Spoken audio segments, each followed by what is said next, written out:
Hi there, book family. So glad you're here to join me. Welcome to God's Garden Book Chat. And I'm your host, 11 Goddess, as always here to talk about some fantastic books that I keep discovering, stumbling into. Now, this particular book I read 4 years ago. So I had to refresh my memory because when I realized I hadn't done a review of this book, shame on me. So this is a twisted and very terrifying tale, and it's entitled Fantastic Land. It's by Michael Bockoven and OMG. So let me sort of set the stage before we get into the deep dive. I want to be very clear that this is not your average amusement park story. This is psychological horror, and it's a survival story with a dark examination of what happens when the comforts of society, the things that you know and the things that you rely on, disappear. It begs the question, especially in 2025, are you as civilized as you think you are? Because when the rules of civilization are stripped away, who do you become? So the book has great narration by Angela Dawe, Luke Daniels. They have this duality of what the experience is like, both inside the park and outside the park. So I really want you to buckle up. I want you to really pay attention to, if you're reading the book, how quickly it gets real dark. I mean, how quickly things go from, oh my God, I had a great day at the amusement park, to, what? Wait, what? Let's get into it, and I'll see you in my personal today. Welcome, everyone, as we dive into the world of FantasticLand, Florida's pride. It's a giant, sprawling amusement park built to compete with Disney and Universal, but it has its own strange, eclectic vibe. We've got Pirate Cove, featuring swords, ships, and cannons. Fairy Prairie, sweet, magical, glittering.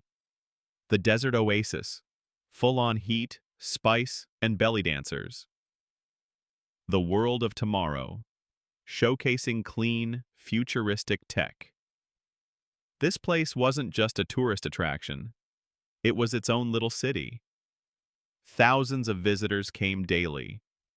It boasts hundreds of staff to make the magic happen, mostly teenagers and young adults, required to live on property, working the rides, running the stores, and maintaining the joy. And it was engineered to survive Florida's temperamental weather, backup generators, emergency protocols. They had plans for every possibility. Well, almost every possibility. Enter Hurricane Sadie, a monster Category 5 storm. A storm that ignored the forecasts because the park thought everything was covered, but the storm parked itself directly over Fantasticland. Of course, the evacuation failed and hundreds of crew members were stranded inside the park.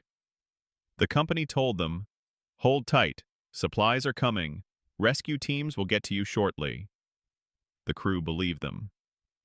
But then, cell service died, power backups failed, the days stretched into nights, and help never arrived. And that's where the real horror begins.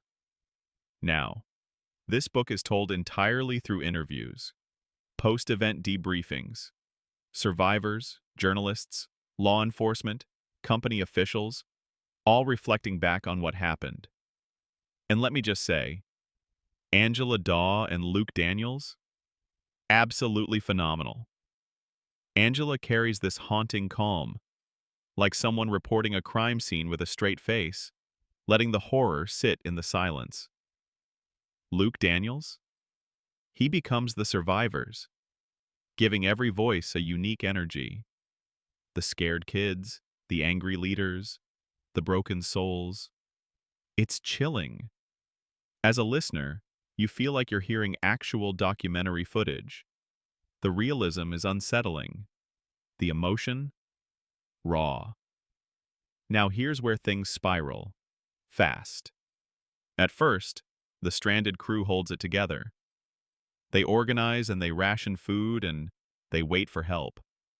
But as hours turn into days, supplies run out and fear takes hold. And nature, human nature, flips the switch. The park fractures into tribes, each one taking control of different areas. The pirates seize Pirate Cove, armed with real swords from the gift shops. The Deadpools form ruthless, cold, and power-hungry. The fairies try to remain peaceful, but are quickly seen as weak, and others scatter, trying to survive on their own. Within days, not weeks, we've got violence, betrayal, and full-blown warfare inside what was once a family-friendly theme park. And that's what makes this story so disturbing, because the collapse doesn't take long. It happens with terrifying speed, and human nature is unmasked. What Bockoven does brilliantly here is remind us, the storm wasn't the disaster. The people were. Every interview peels back a new layer. Former friends turn on each other. Leaders emerge, some trying to protect, but others seek to control. Some commit unspeakable acts, and still justify them. Some are just kids, trying to survive in a nightmare they never signed up for.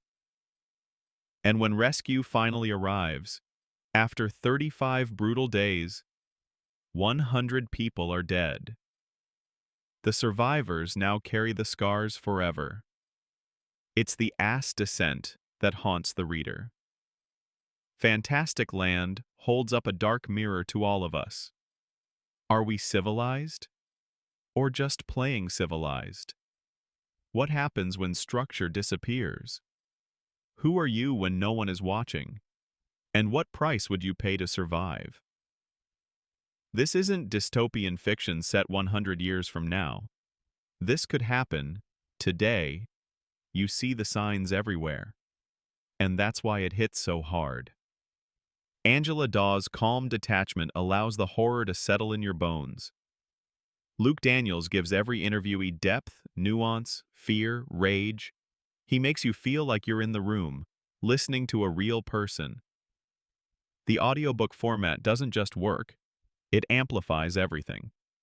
It turns the story into a true crime podcast that you can't turn off. This was one of the most gripping, unsettling, and memorable audiobooks I've experienced. If you enjoyed Lord of the Flies, Battle Royale, or the Stanford Prison Experiment, then FantasticLand will leave you thinking about human nature long after you finish. Thank you for stepping back into the dark ride with me that is FantasticLand.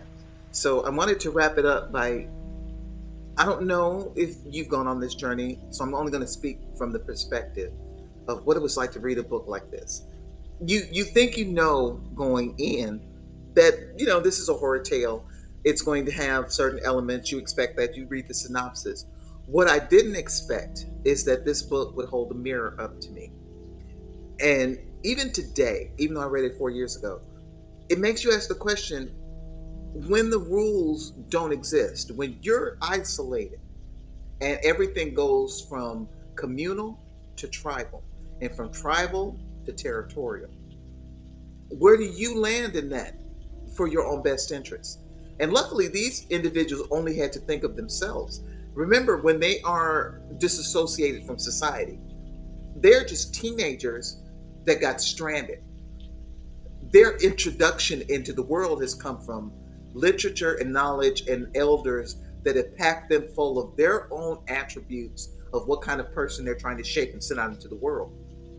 But rarely do we ever have a conversation about what it means to put yourself in a situation where, what if these rules didn't exist? Fast forward to 2025, and I pray to God those are the conversations you're having. What do you do when these rules don't exist? And that's what this book did so beautifully.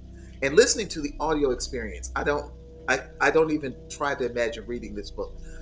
I can't imagine it holds the same power of that audio, because through those interviews, you start to get the level of frustration, the level of fear, and you start to understand where the disconnects happen, especially on the main land, let's call it that, where everyone else is, and they're trying to get to these kids. They know that X number of kids are trapped here, and they can't figure out how to get past these hurricane conditions. They're not prepared. This is going to take longer than we thought. On top of the disaster that is where we are, we have to deal with the disaster that is where they are. So I say all that to say, yes, it is a horror story. Yes, you're going to find that though these are young people, these elements are going to play out as you're reading it. Your mind is going to wander to serious what ifs, literally in a moment. And I'll give you an example. I remember thinking about this young lady, and it's nighttime, and she's leaving the tribe that she was in because it's just become outlandishly dangerous. And she's decided to strike out on her own. She knows this is a bad idea, she knows it's dangerous. And navigating this and trying to understand what's out there, what she should fear, unbelievably unsafe.